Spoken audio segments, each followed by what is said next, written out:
Hey golfers, Craig with Single Length School, and in this video we're covering some par 3 mentality and how to properly play a par 3. In fact, two of the most difficult par 3s I think in all of Western Pennsylvania.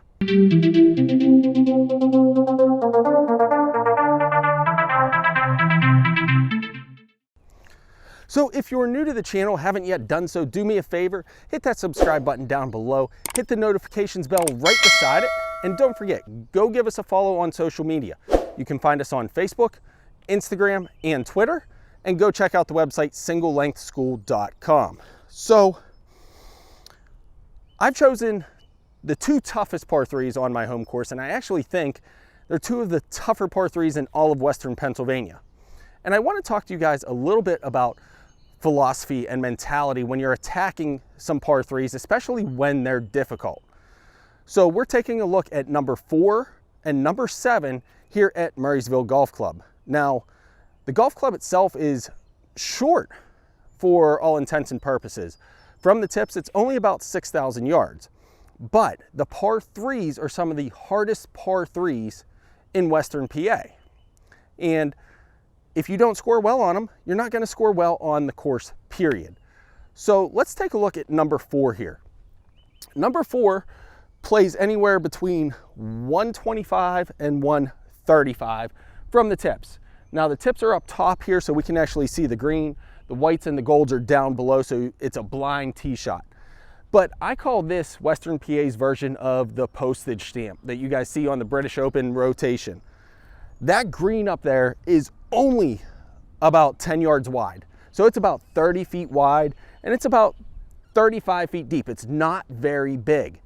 And as you can see, we've got a giant hill the whole way down.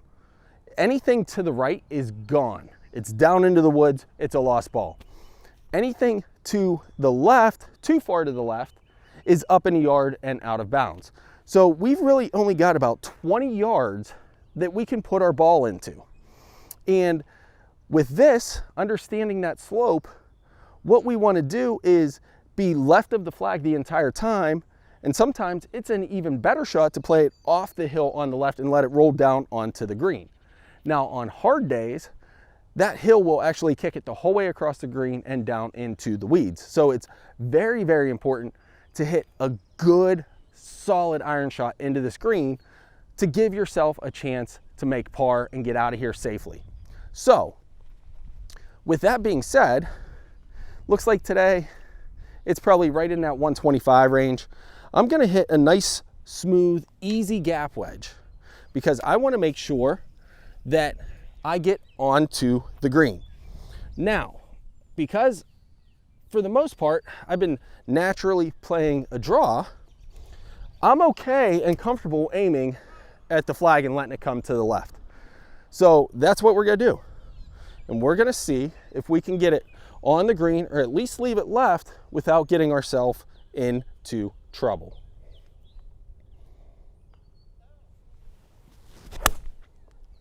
And that's gonna bounce off that hill.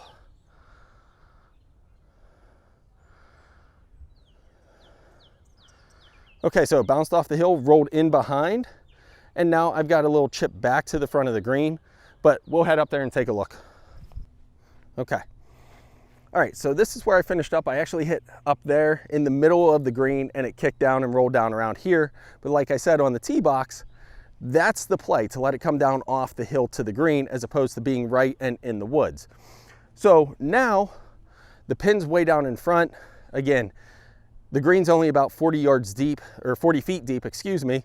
Nice and small, there's some ridges in it, but all I want to do is try and get a chip somewhere in the middle of the green, and it's going to take off down the hill towards the pin.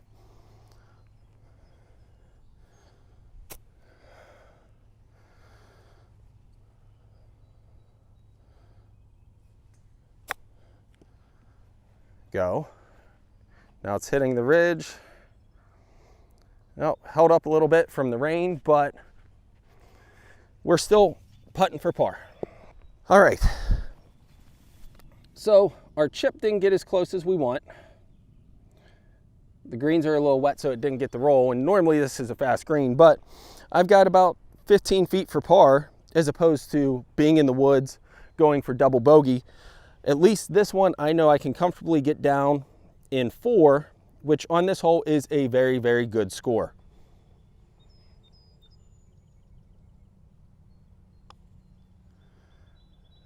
And just didn't break in. They are really slow. And there's my 4. So I eliminated a very high score by playing it properly off the hill. Now let's go to number 7 and show you that one, which is a monster. Okay, so before we jump into hole 7 here in this little par 3 tutorial, I want to tell you guys why I'm doing this.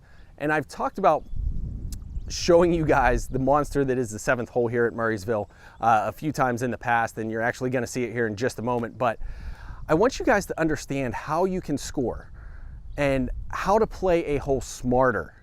As you know, I say golf smarter, not harder. That's why I play the single length irons. That's why I play a simplified and teach my simplified single plane swing, is to golf smarter, not harder. So as you saw with number 4, I didn't have a lot of room to miss. And when you can realize that a bogey is a great score on a hole and play the hole to eliminate the big numbers, it's going to help your game immensely. And I'm going to show you the same thing on number 7, and I'll introduce it here in just a second. But that's the whole reason for this, is to show you guys, and it doesn't just apply to par 3s. It applies to every approach shot and every drive. Understanding the scenario, understanding the situation, and figuring out where the miss is if you do hit a bad shot, and where you can leave yourself safely without losing a ball into the water, into the sand, or out of bounds. So that's the whole purpose of this. I hope number 7, we do par, but I'm going to tell you right now, I would put it right up there with almost any par 3 on tour, and I'll tell you why in a moment. All right, everyone, here we are on the par 3 7th, and you're probably looking at it saying, Craig, you're lying. It's not that hard. Well, I'm going to tell you why this is one of the most difficult par 3s in Western Pennsylvania, and possibly one of the hardest par 3s in the country. All right, so there's not a lot of trouble. It's pretty straightforward. The distance from here to the flag is 165. What we have to factor in is the slope.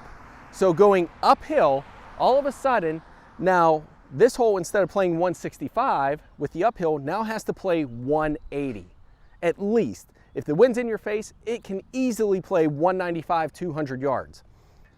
But that's not the problem. The problem is the green, and you can't see it from here.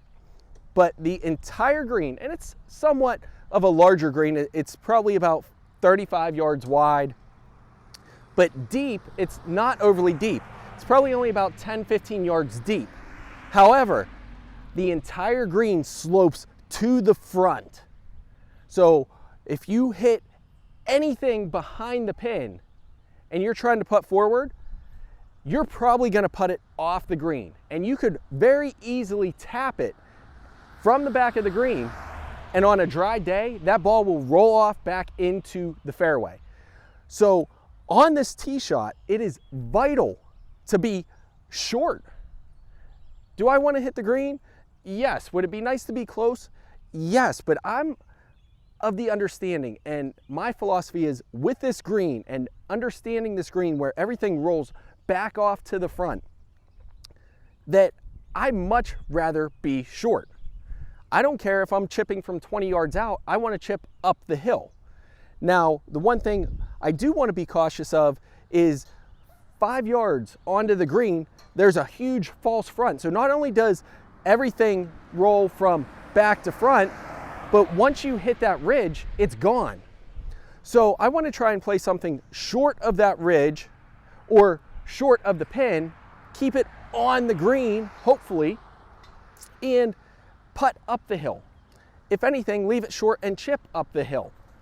Now, if I miss right or left, I'm almost as bad or in as bad shape as I am if I'm long, because the break on this green is so severe that if I'm chipping from the right or the left, even when I get to the flag, it's going to break right down that hill.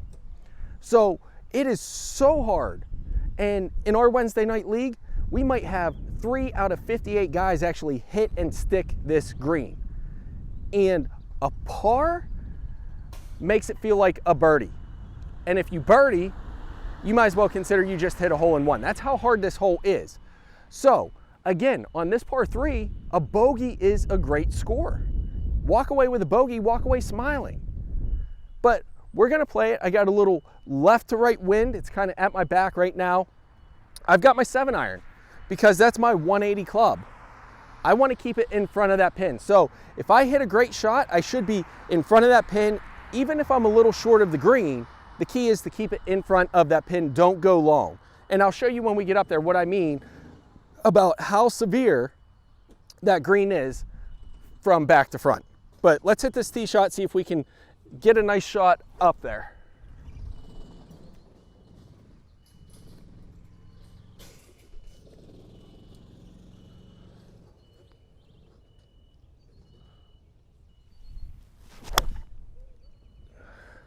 I thinned it a little bit. It's not great. It's on top of the hill. I'm chipping up the hill, but that's a better play than being on the green and behind the pin, and I'll show you why when we get up there. Okay, so here I am. I don't know, 15 yards short of the green, and I'm okay with that because I'm going back up the hill, into the hill, towards that pin.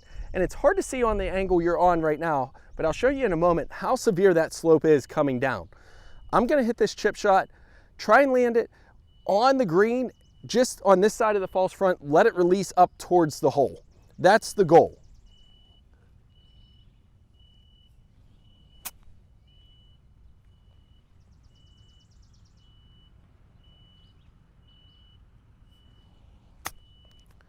And I carried it way too far. And you're about to see how slippery this putt is coming back down.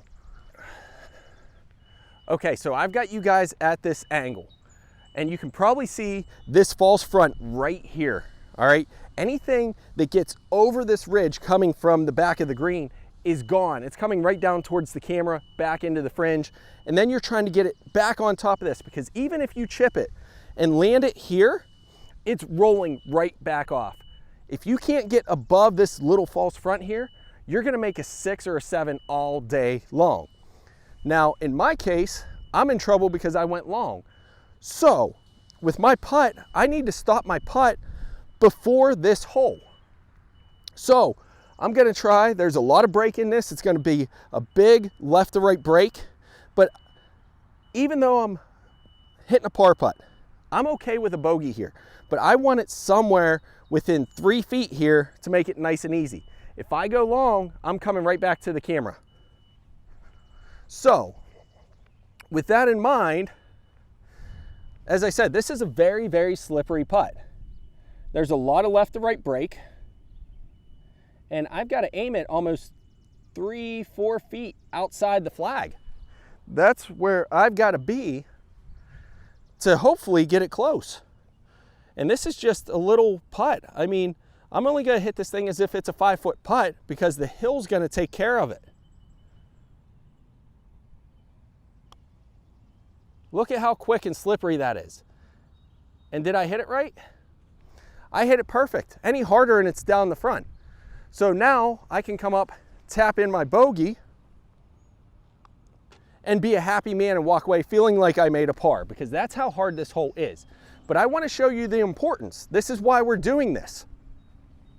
Because if I'm up here a little bit more, and I said understanding, and this is why this is one of the hardest par 3s in Western Pennsylvania. Okay, so if I hit this ball even a little slightest bit too hard, I'm going to show you where this ball goes.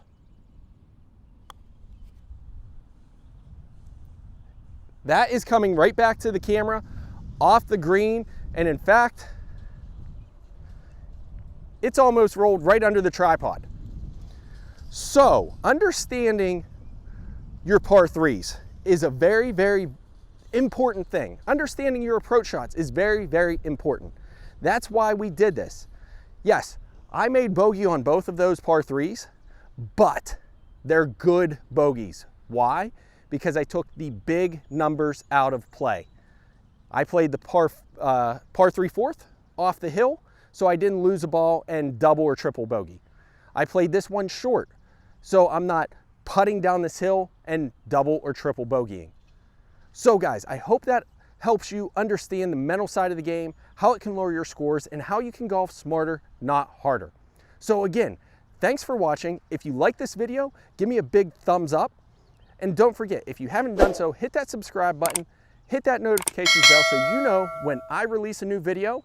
And go down in the description, check out all my links down there to some of my partnerships and some of the companies that I work with. They help support the channel. So go give them a like, go click on their links. And as always, until the next video, I'll see you guys in the fairways.